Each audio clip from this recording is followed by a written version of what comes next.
Good evening. Welcome to another broadcast from Poplar Hill Baptist Church. We're here tonight to primarily discuss the upcoming vaccine that will be available to the public.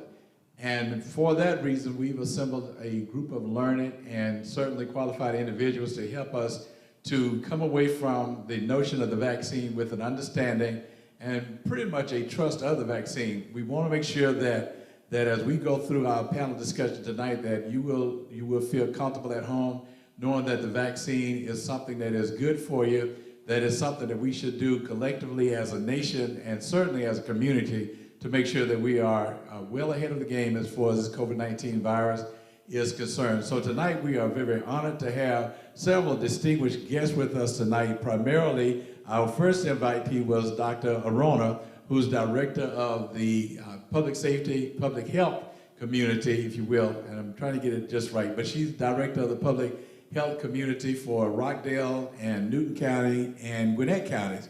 And we're very happy to have her tonight. She's a 25 or 30-year veteran in medicine from the West Coast, and we're very happy to have her here tonight. Another couple of people that I'm honored to have with us is Dr. MARION, Dr. RONALD DUNNIGAN from the Gwinnett County community. They are both pastors in their own esteemed right, and I'm very happy to have them because many times problems come to the church and they primarily come to the pastors at first. So Pastor Sella is pastor over at Christ the King Baptist Church over in Decatur, Georgia on Rabbit Hill Road, and we're very happy to have her. She and I have been friends for years now. And also Dr. RONALD DUNNIGAN, who is also pastor of Pleasant Hill Missionary Baptist Church in Lawrenceville, Georgia on Moon Road. And he and I have been friends a little bit longer than Pastor Sell and I, so we're very happy to have them. But again, both of them representing the historical black churches and the African American community. We're very happy to have them. So welcome to all three of you. And to my forward, I'm glad to have Mr. REMI KAJOGBOLA, a very good friend of mine. We've known each other for, goodness, about 15 years now, I think.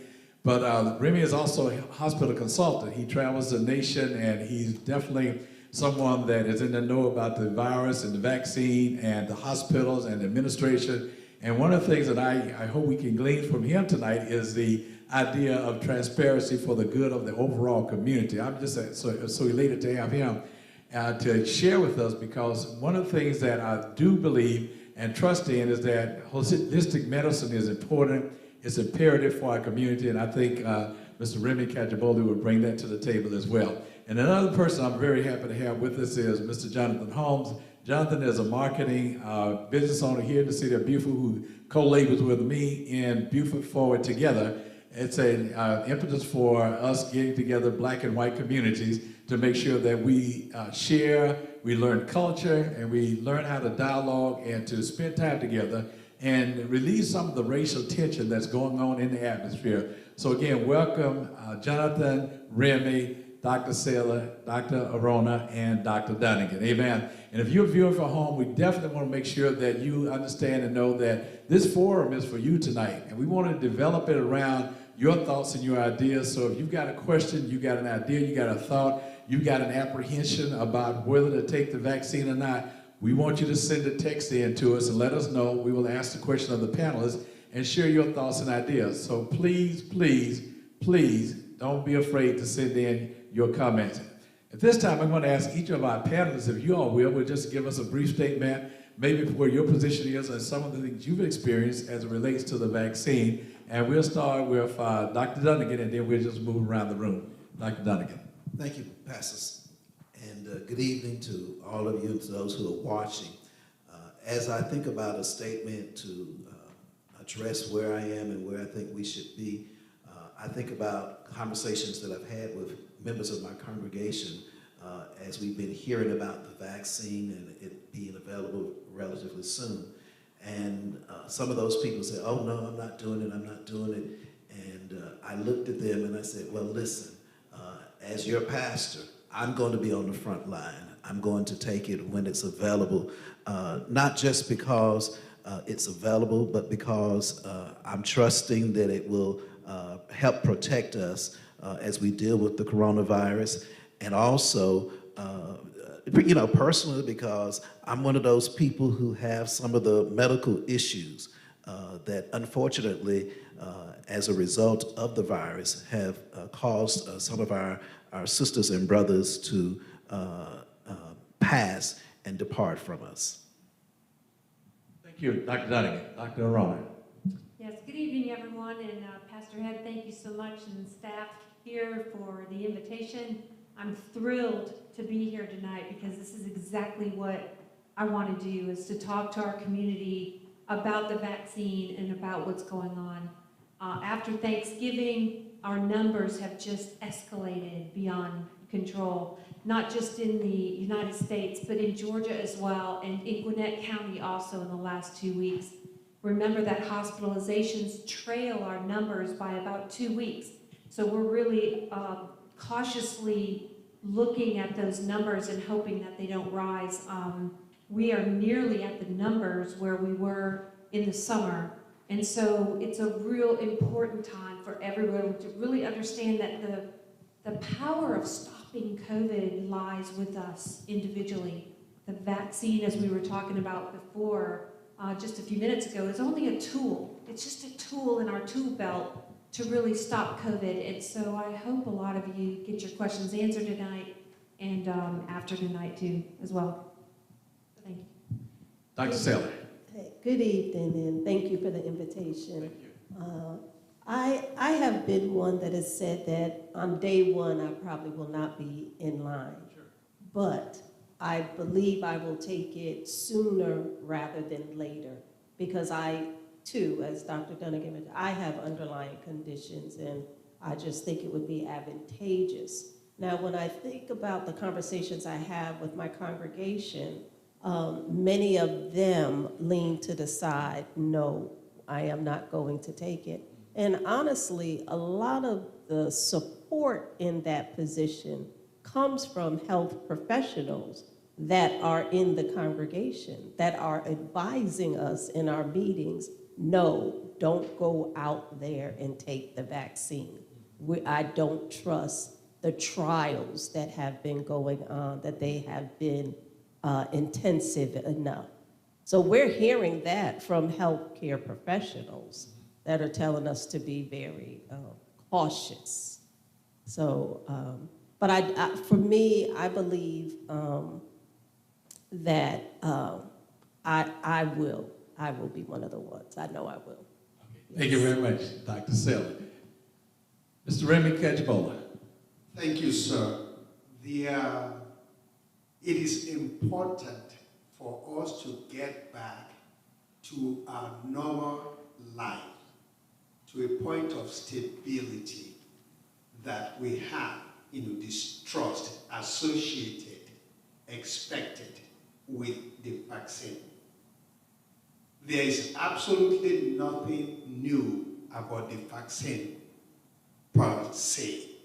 We have dealt with Ebola, we have dealt with HIV, we deal with flus every season.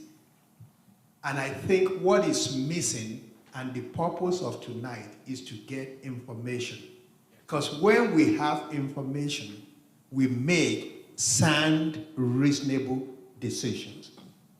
If I want to be able to go back and visit with my grandchild, if I want to be able to ensure that the economy goes back to where it was, if I want to be able to come to church and praise my Lord, we have to be able to reduce the chances of people, cross-infecting each other. Excellent. And this vaccine, will help us. Excellent, good point. Very good. Thank you, Rem, if you don't mind.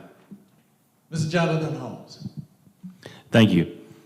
So from my standpoint, I'm kind of like, I feel like that I'm on the kind of the back line of folks, is that I don't have any underlying health issues. And so for me personally, I would like to get the vaccination, but also though, I realize just like in World War II, where you sent goods to the front to make sure that the men and women fighting the battle got it first. And so from my perspective, I want to give up my role in getting in line as far as helping make sure the people that need it or the frontline workers get it first, and the people that are most vulnerable.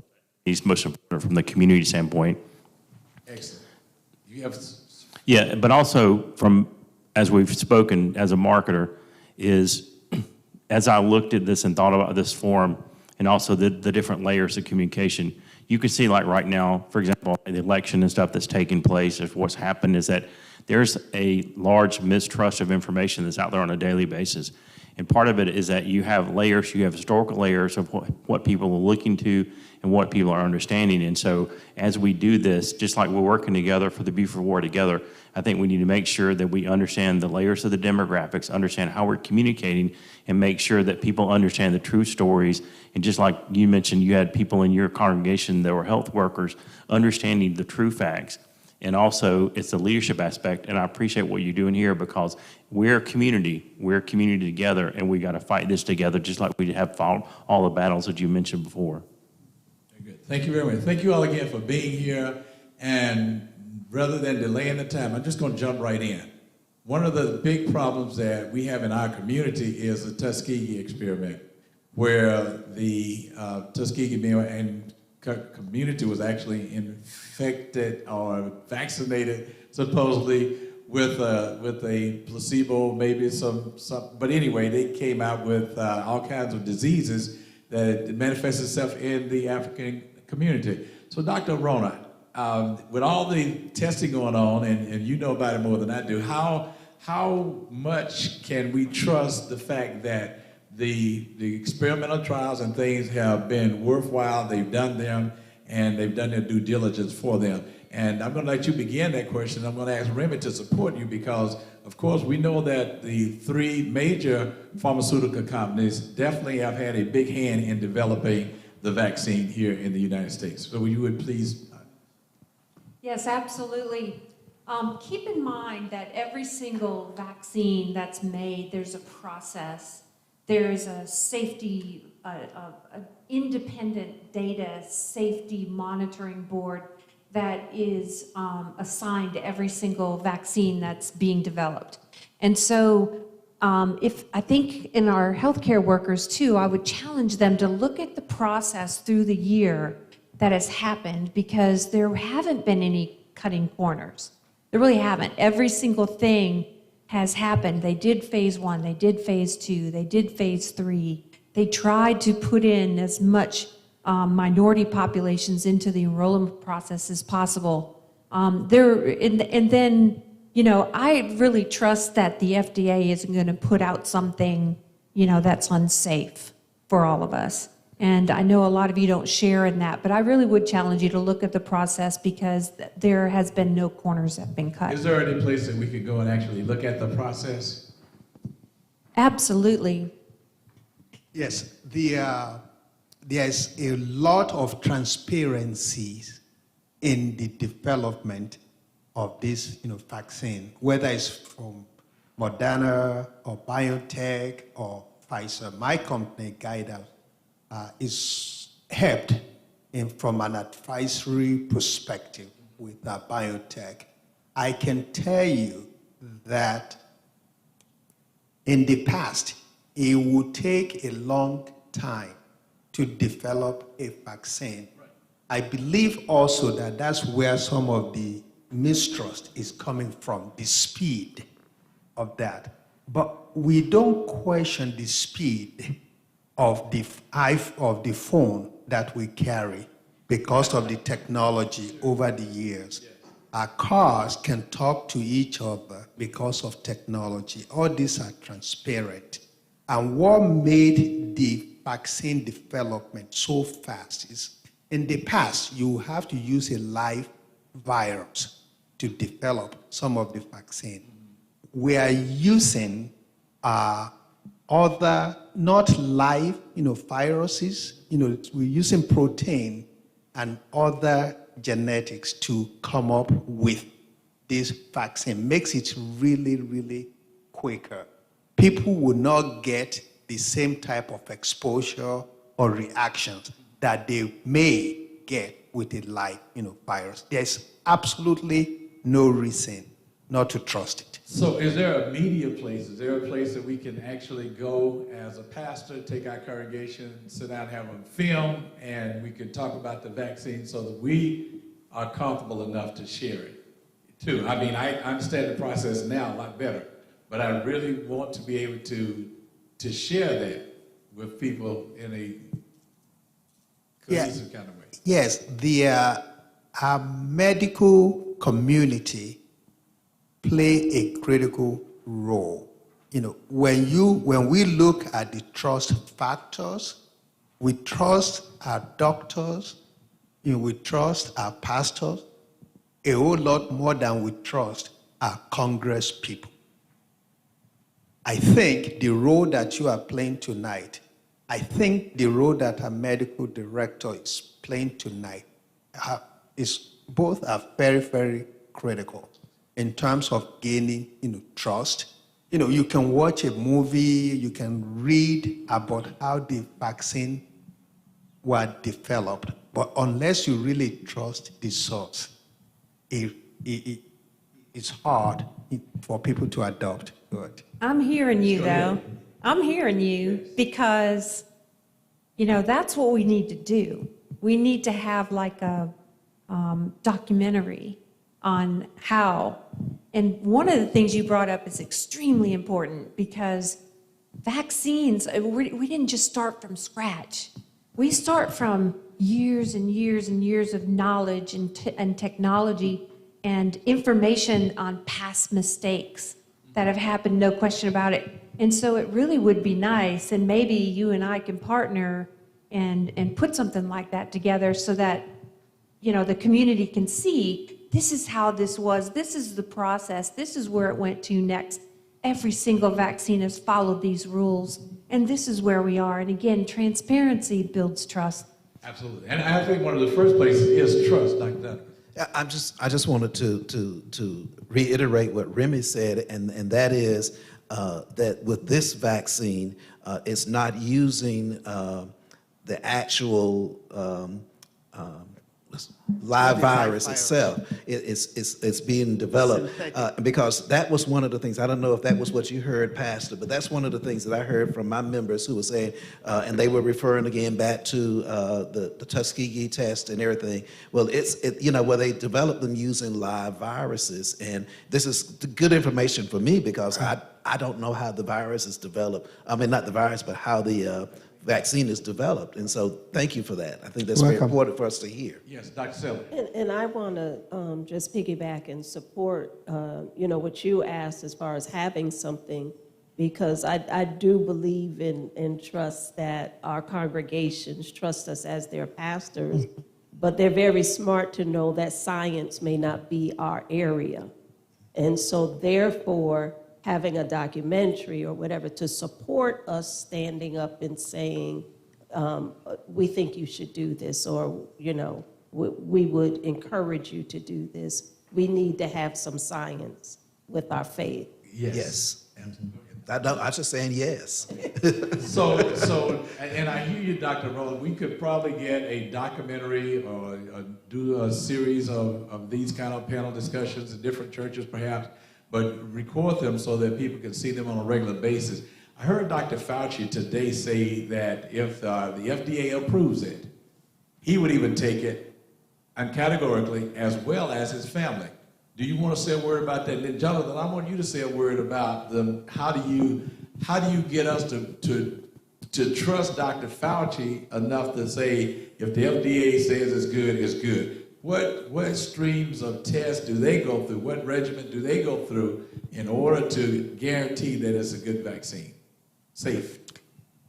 Well, I think the answer to that question really relies on a fundamental knowledge, medical knowledge of all the vaccines past, right? And the development of those and the trust in our healthcare system.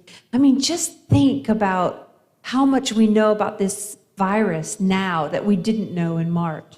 It's so vast, it's so incredible. I mean, CDC even changed their guidance for quarantine last week because of the research and the science and the data behind all that. So, I mean, there's a whole lot going on, and I think it's easier probably for physicians like myself who've been in there for over 30 years to trust our medical system a little bit more than someone who in the past hasn't been treated right. So again, we just have to be transparent and clear and give the information and allow people to process that and to make their own decisions. And I think if everyone really looks at the data, that I think more and more people will really be comfortable. Excellent, thank you. Remy, then. Yeah, I believed as well that some of the anxieties are related to the political environment that we have. So we have to be able to separate, both, clearly. As I said to some of my, friends, if you drink water too much, there's a side effect to it. If you take aspirin, there is a side effect to it. So we want to make sure that we are not really overblowing some of the side effects we are talking about. Okay, if you will, John, hold on a second, because I just got a text in from Angela Wilson that said, today a report came out that some of the first recipients of the Pfizer vaccine had allergic reactions. How was this not discovered during the trials? And she says this is concerning. So right back to your point. I'll use the Moderna. There are at least about 3 vaccines so far. The Pfizer, BioNTech, there's the Moderna, there's Johnson & Johnson also, yes, coming out. In some of the trials, they did not include people with significant allergic reactions. Okay, good point. So the 2, and we have to remember that these are 2 out of thousands of participants that were identified today. It's all part of the learning, process, and it was caught, quickly. They were, treated.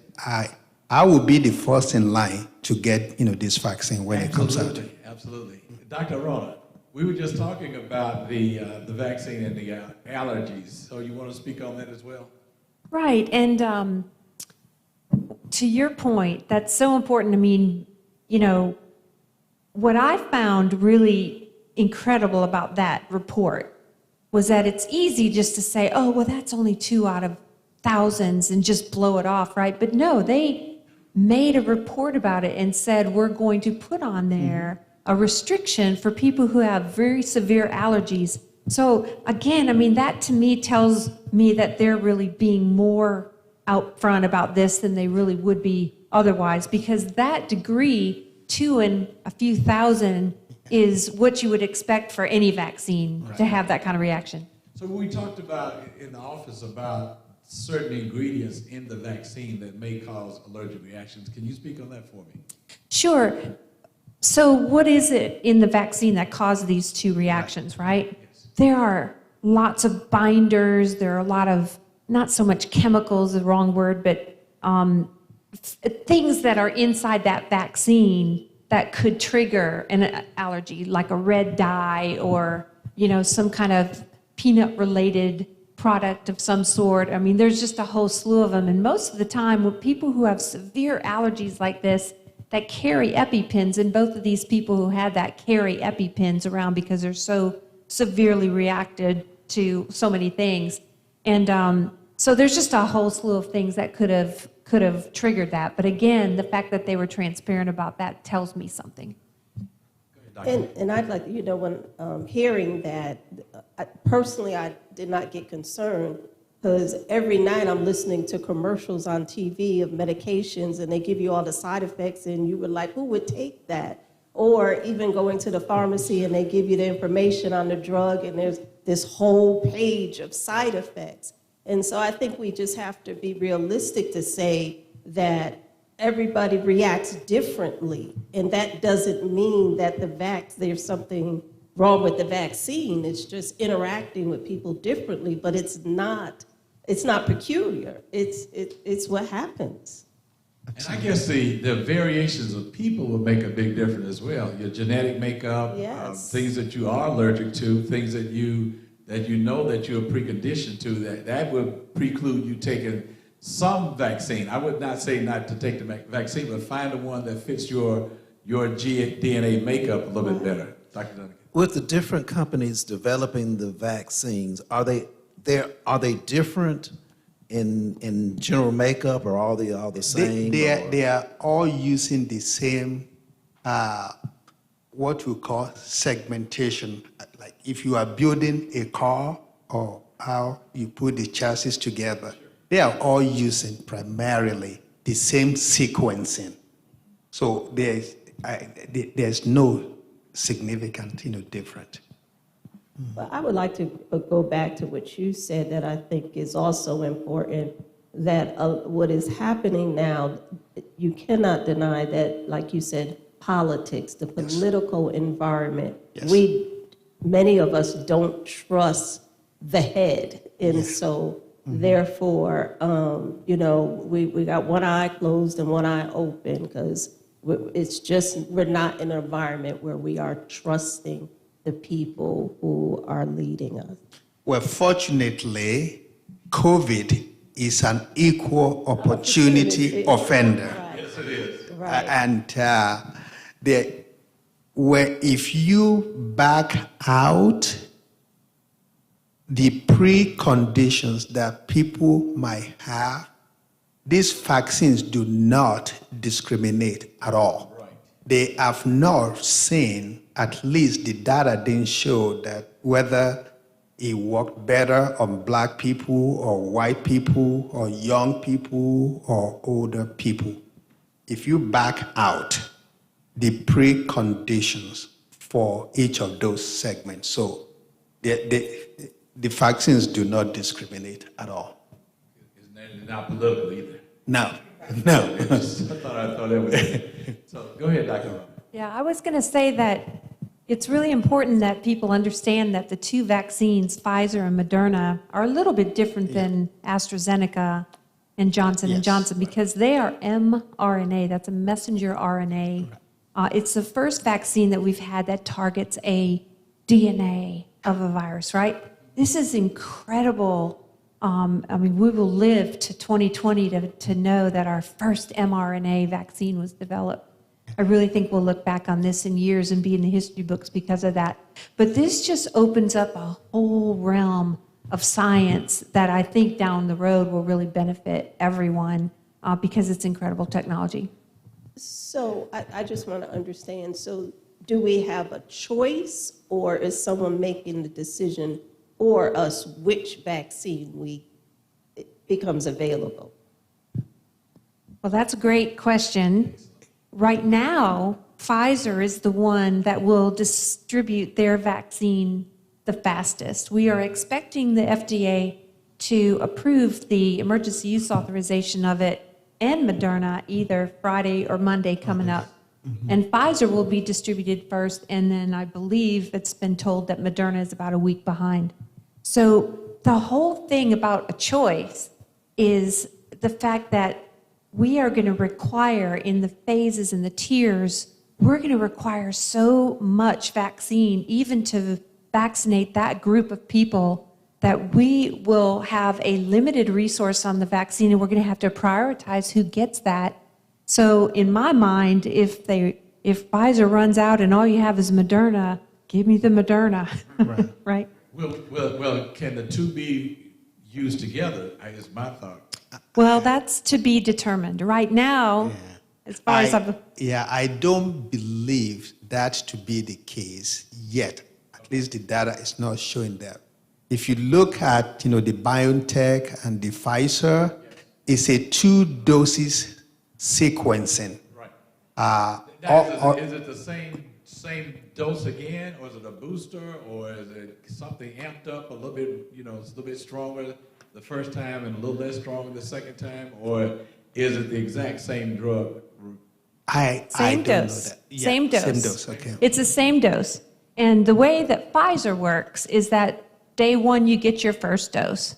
By day 12, your body starts to produce immunity to COVID. Yes. Your second dose for Pfizer is on day 28. Moderna's second dose is on day 21. Right.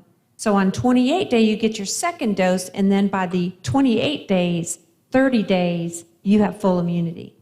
So tell me exactly what the vaccine does in your body. Once you take it, once you get the injection, what does it do? Can I add another question to that as well? And does it prevent you from getting the virus again? So, and I would defer back, to the medical, director. The purpose of the vaccine is that it's not a magic cure. It is not. It's one of the tools that we have to fight coronavirus. It is an important and critical tool. When you get the vaccine in your system, it sends a message to your body to prepare to fight for this virus if it ever comes into your body again. That's as simple as one can put it. The second, dosage also will increase, what I might call the antibody to help your body to fight should you be exposed to the COVID. And if you do get it, chances that you're going to have a very risky, very deadly outcome would be reduced significantly because of the vaccine. Excellent. Dr. Ronnie? Perfect. Okay, good. John, how do you market something like this? How would you market something like this? Well, as I looked at this from a case study and research before we were having this meeting, I think part of it is that we talked about the political climate, and really, when we're really talking about this, we're talking about authenticity and people having trust in a brand. And we're all looking for trust in a brand.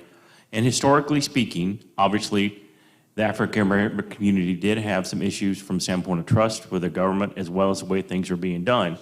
And so if you look at media back in the day, like in the 60s and 70s, you had to develop your own media sources. You had to develop your magazines because it was not mainstream media. So there is a level of trust there. There's a level of work that we need to do to make sure we have those trust factors, these leaders. But part of it, like when you and I are working together from a community, and you mentioned as a battle that we're taking, this is a community effort, this is a national battle, and part of it is that the local leaders need to step up and say, this is a battle we're going to fight together. And we do have to build those trust, those segments, but also when you start doing this, it's just like when you're placed in national media, you don't see these political ad campaigns. They're not running one ad to elect somebody. How many times are you seeing the political ads being run? Multiple times. So part of it is that when you do this, you can't build trust by just meeting somebody one time.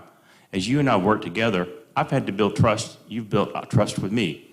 And in this situation, we have to build trust in the community, build trust as a group. We have to make sure we build trust between the white community and the African American community where we are doing this together. And it's about really us working together and building a brand of trust for our community, for Gwinnett, and for all the counties we serve, and really being a beacon of hope for the community and for the nation and for Georgia. With that being said, so is there any collaboration or bridging work between AstraZeneca and Moderna and Pfizer, or do they work together to bring about a good vaccine? The authorities that approve the vaccines ensure that there's a platform for all to collaborate. Okay, but at the end of the day, we still have to remember that these are for-profit companies. Yes. So they have their own interest as well to protect. Well, good point, and I'm going to see each other. And that's a good thing from a marketing standpoint, because at the end of the day, they want to make sure we provide a good product and look, it's a competition. In a way, So I mean, let me it's be marketing. a gadfly for a minute, a skeptic, but are they off to the races and the first one to get to the finish line makes all the money? Is something we need to be concerned about, since we got the same platform, the starting line is the same, but who gets to the finish line? Because I heard Pfizer say yesterday that they offered President Trump $100 million vaccines back in the summer. He turned it down for whatever the reason. So my thoughts are, are they ramping up the rush and get a vaccine, and is it good enough? Jonathan, you had about to say something. Well, I think part of it is that, like you're saying, from a technology standpoint, I love the fact that you had the health care officials here talking about the technology that's being used and how we're really having a new frontier here. You mentioned the iPhone, and Tesla, as far as a brand, they're strong as far as leading this. And so part of it is that you've got these companies, they are motivated to lead science, to lead this charge. And so in this situation is that just like we're looking at those as far as how those help us grow, and like you said, we don't hesitate to use the iPhone. I look at this as a new technology that we also need to embrace and continue to look at, but also look at how we're using it, make sure we all understand what the purpose is and fight the fight. And we got this as far as a tool. I love the fact that you said this is not a quick fix. This is a tool for us to fight. It's just like any other battle that we waged. If you look back into the 1500s, 1600s, 1800s, 1900s, there are multiple weapons that you fought battles with. This is simply another battle. This is a battle, like you said, globally we're fighting, and this is a great tool to help us fight this battle. And I think we just need to understand how it's used and what we're doing, how we're going forward. Well, go ahead, Randy. I think the messaging is absolutely critical. Yes, it is. What we did wrong with the COVID management, I know a lot of people would love to bring, the political discourse into the issue, but it's more about the messaging. I read, it was a joke, but a very important statement was made.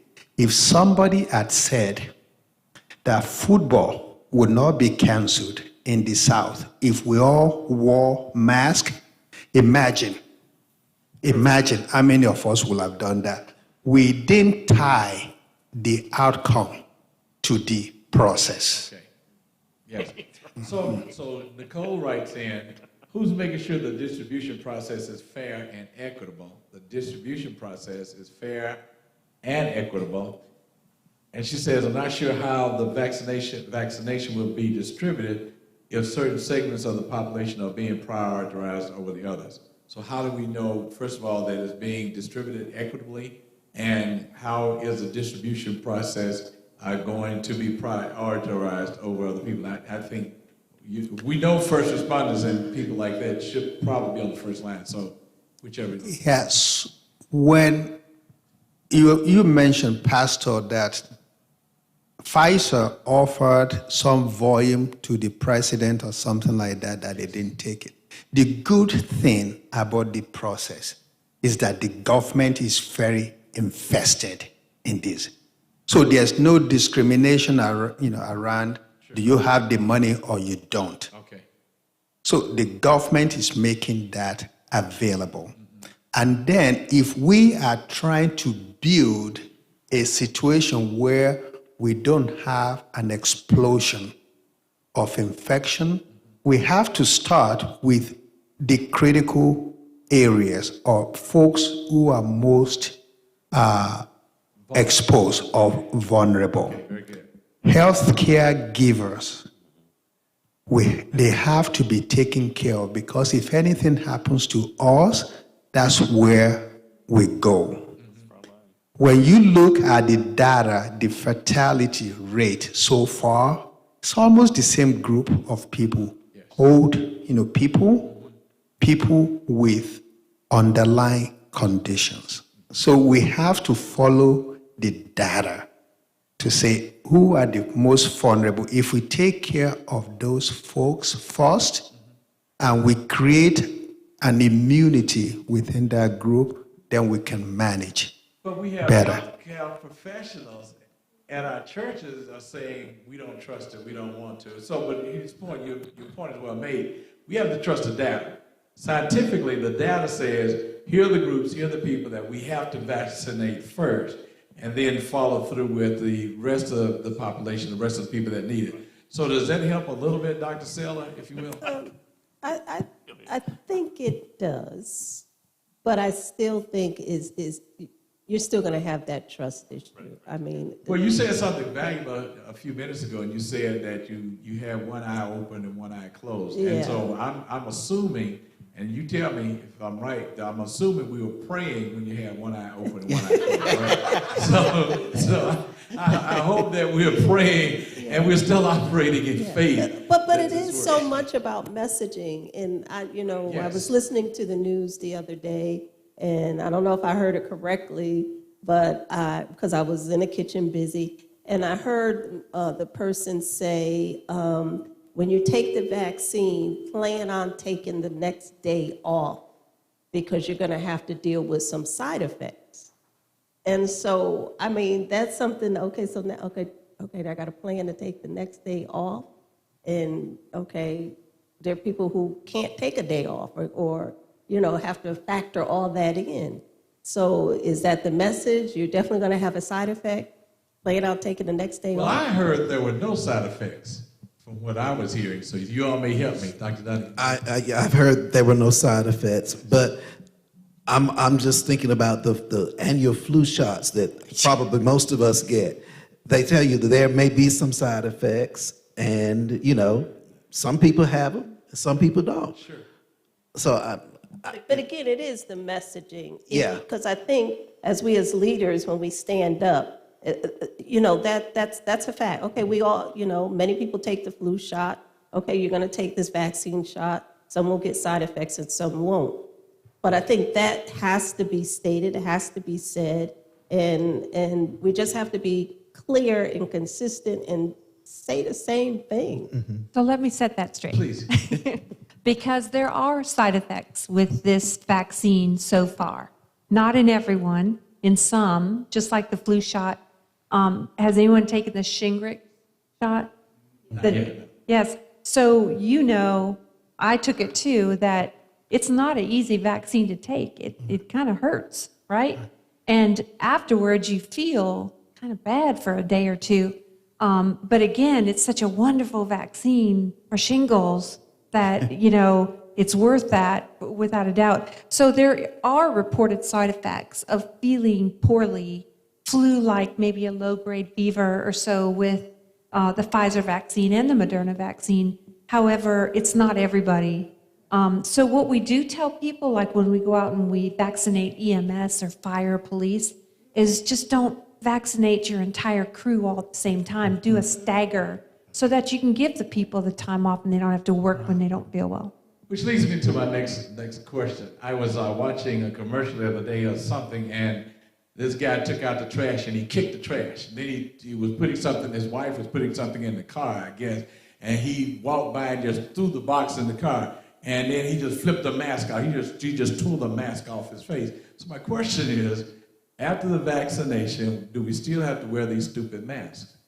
Absolutely. Okay, I thought so. Yes. And 5%, right around 5% it's reported, may change after, we get more data, but about 5% of people who receive the vaccine will get COVID again. Yes. And like the kind gentleman said, that most likely your disease state is going to be a lot lighter than it is. And we know that because Moderna had 11 severe cases of COVID, and they knew that none of those were in the vaccine recipient group. So that not only does the vaccine give us immunity, but it also lessens the severity of the disease if you were to get it after the vaccine, similar to flu. So wear the mask. Yeah. So wear the mask. My advice would be that individuals talk to their doctors. And if you don't have access to medical care, which, because healthcare access, especially in the minority community, is a challenge. Yes. Your churches and others, or, the county can become a source for something like that to address, some of your, concerns. Yes, very good. I think that it then becomes a local concern, Dr. Rona, and that is that we get our elected officials that are close by to actually start helping us provide the medications, vaccinations, or whatever we need from a healthcare standpoint, because I think sometimes it's imperative that they see our need close up rather than, in DC or down at the State House, they need to see us suffering. They need to see our struggles out here on the street to really embolden their mental capacity, because sometimes I'm not sure if they really think about what we need as individuals as much as what they need from us collectively. Absolutely, absolutely. The medical director in this process becomes very, very critical. Yes. Around education, around access. Right, and if I may, I would love for all of you who own businesses or who are part of organizations, think about how you're going to get your staff, your people that you live with, how are you going to get everyone vaccinated? The health department can't do all of it. Unfortunately, we have a lot of medical providers, hospitals, urgent care clinics, even FQHCs, the federally qualified health centers, all those that are signing up, pharmacies, all of them are signing up to be vaccine distributors. But there's a process it takes with that. So think individually about how you're going to get your vaccine when it's time. The phase 1A is going to be frontline healthcare workers, EMS, it's going to be our paramedics and our emergency medical system, without a doubt. It's going to be patients and staff that live or work in long-term care facilities, assisted living. Those at highest risk will be first. So And so Dr. Rowe, we're talking about that, and I appreciate that, definitely. Get the word out. We need to definitely press that. But here's a question I ask for the healthcare, for the vaccinators. Are there going to be more employees or more people needed to give the vaccines and to produce the medicine and to distribute the medicine? You mentioned McKesson a little while ago. Will there be more? Will this create jobs? Forgive me for being entrepreneurial in that sense. Will this create jobs and job opportunities and do something to strengthen our economic conditions right now? So. well, if you're looking for a job, call me. I'll give you my cell phone number. We need people. We need people to flow traffic. We need people to help us with the vaccines. Once we get through these initial phases and then we start rolling this out for mass vaccination, hopefully the weather will be a little warmer by then. We're hoping March. And then we're going to have these mass vaccination drive-throughs, and we need people to help us do that. If you're a nurse, we need you. If you're a EMS person, we need you. All of that. So. You let me give shots too? Oh well, you have to have. You can't do that. I just wanted to ask another question of Dr. Rona in regards to that. I know you've recently, over the past few months here, worked with us in Gwinnett County and I suppose all the other counties in terms of having locations for the COVID testing. So will there be anything like that in regards to vaccinations with this vaccine? Yes, absolutely. And so the schools have offered, which are perfect because they're all covered and they've got really good big drive-through areas. We've had churches that offer their services. We've used Springfield Baptist Church so many times this year in Rockdale County. We've used other churches here. We will have a mobile clinic that is going to be staffed and will go out deeper into our communities. The health department fills in the gaps, right? That's our role. We fill in the gap for those people that don't have insurance or don't have health care for one reason or another. We are the ones to help that group. When it comes to the vaccine, we are all in it, together. Pastor, one important message and warning that we need to adhere to is that a vaccine is not like buying CDs from the back of the car. Don't let anyone tell you, one, that they can get you the vaccines cheaper, that they know somebody that can front you or put you in front of the line, or make sure that you follow the approved process. This is not something for us to play with. Dr. Selby. I just have a question. Is there a certain percentage of the population that must be vaccinated for us to go back to some sense of normalcy in our everyday life where, you know, churches can be filled again, you can take the mask? Is it, you know? So, Doctor, I think she's talking about herd immunity. How do you build herd immunity? I'll defer that to you. Okay. Herd immunity is basically not the jokes that you've heard around, but basically where there are some people within our community who cannot take this vaccine at all for one reason or another, right? And so how many people in the community have to be vaccinated to protect those? And so depending on the vaccine, that's really where you'll hear that 87, 92.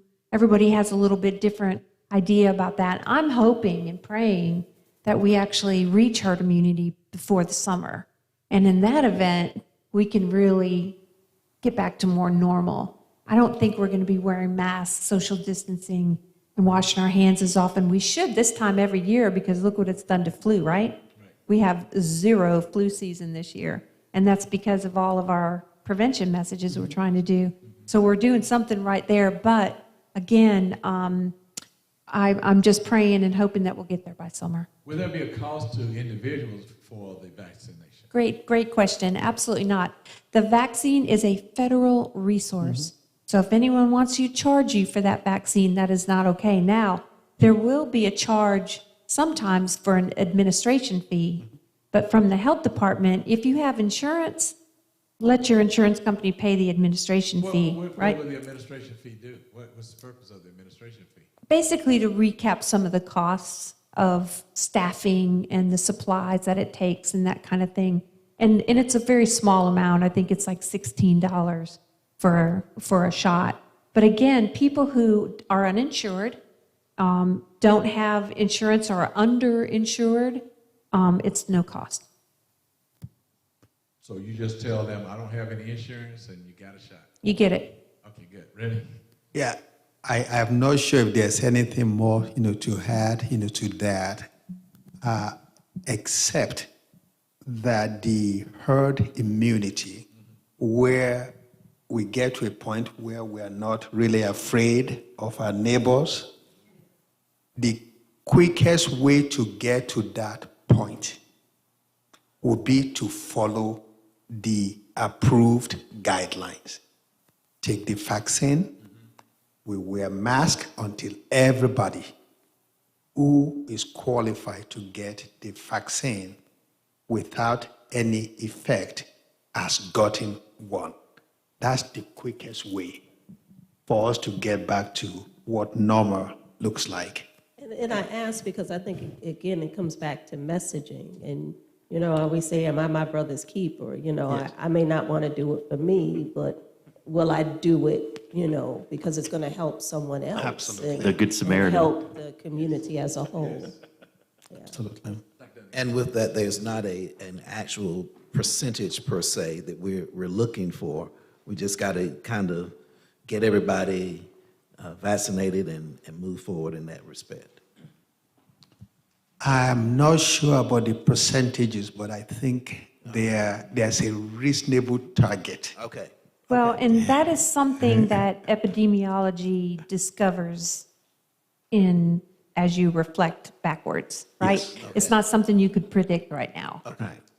So Dr. Ron, you mentioned March or April. Give me those dates again. Those are tentative dates for us getting back to normal.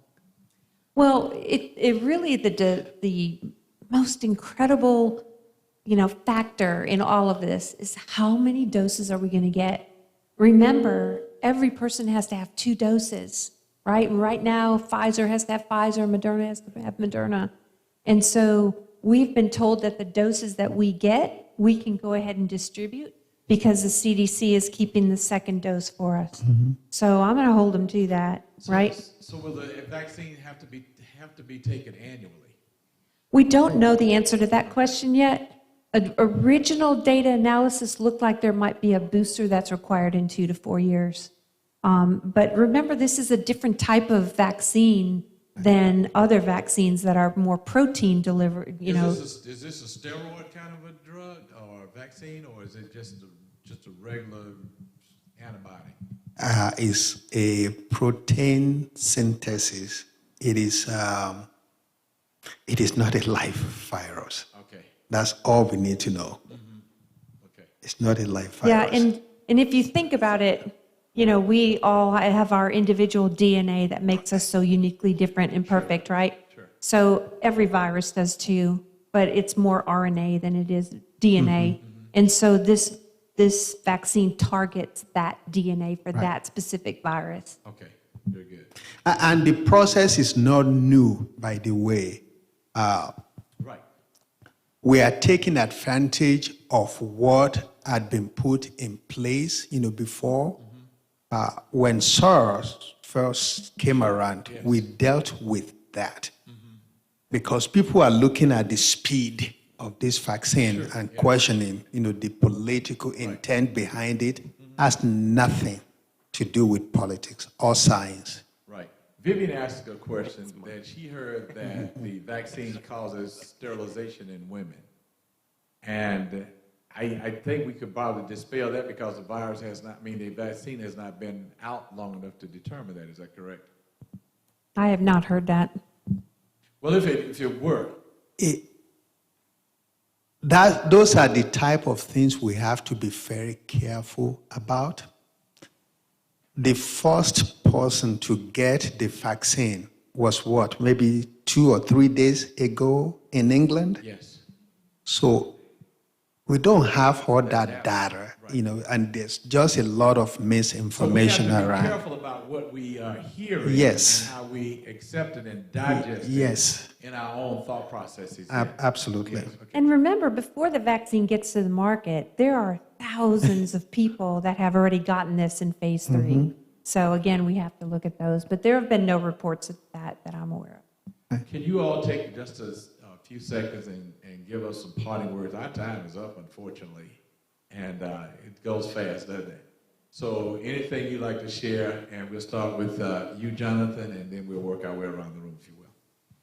I think the thing I like about this is that it's all about the real information and the fact that as a consumer, this is, are we going to buy it or not? Regardless of what you're saying, is that, do we trust to buy it? Is it something we want to buy into? And in this situation, this forum, we as leaders have to say, yes, it's something that we need to buy into for our community. It's good for us, it's good for the community, it's good for everyone. And so in this process, we need to clarify what we're doing and say, yes, it's part of the buying for this, but it's buying for our freedom, it's buying for us as a community, and it's something we want to buy into and be part of. Yeah, it is what we hear. This is science. I grew up in Africa, and I know about going into the bush to put some vegetables together and hoping that it will cure whatever your issues are. There is an efficacy to what we are talking about, and people have tried it. Let's trust science, and let's trust the people who are behind it. Excellent, thank you. And so I'll mix faith in with that. And so, and for me, it still comes back down to having the facts, having the messaging, and what I will say to my congregation, as I always do, is that we go to God in prayer, have the facts, but faith is action, and we will have to make a decision and step out on faith. Absolutely. And we go on and hopefully get back to being able to socialize. I just love her. Yeah, she's good. Great, great. What I would say is, as we approach Christmas, we really have to take personal responsibility for the tools that we have that we know stop COVID. If every single person would wear a mask, stay social distance, wash your hands, we could stop COVID today. And the problem is that we haven't done that. So I would ask you not to travel, okay? Keep your gatherings very small. Don't go to large gatherings. Just remember, we can see the light at the end of the tunnel, okay? We couldn't say that in May. So I just implore you to please, if you're sick, cancel your plans. Nothing is more important. And we have to, as our numbers increase, we have to protect those that are most vulnerable to severe disease and death. Okay, so let's do that together. Every single person in Gwinnett County, Rockdale, Newton County has my cell phone number. I'm going to give it to you. It is 678-794-4189. Pastor Head has it. Yes. And you may text me, you may call me 24/7. If I don't answer, I'm probably on the phone. But that's where trust lies. I am available to you. I am your health director in this county, so let me help you, and we can build this and do this together. Excellent. I'll just say this. Faith is the substance of things hoped for, the evidence of things not seen. Amen. Thank you all again for being here. I am so glad that we had an opportunity to dialogue and to share, have this panel discussion tonight. And I hope you've learned something, taken something away from the panel discussion to help you make an informed decision about whether you're going to take the vaccine or not. Again, if we don't take the vaccine, we still run the risk of the virus continuing to inflict its punishment upon us, not only daily but yearly. But we, as Dr. RONALD has said, have the ability to stop this by the midsummer at least. So please consider taking the vaccine. I, for one, will take it as soon as it becomes available, because as a leader, I believe I should take it and help the community to be stronger. So again, let me thank Dr. MARION, Dr. RONALD, and Dr. DUNNIGAN, Mr. REMI KAJOGBOLA, Mr. Jonathan Holmes for being here to share on our panel tonight. I am so blessed to have such good friends around me to come and help us to spread a great message of faith and hope. And finally, one of the things that I did pray for, and I've been praying that it would happen this year, is that we would get the vaccination. It is here. Let's have faith in God, trust in God. God bless you. Thank you for viewing our podcast tonight. Again, we're Poplar Hill Baptist Church, a Christ-centered church where love is the greatest. God bless you, God. Keep you as our desire.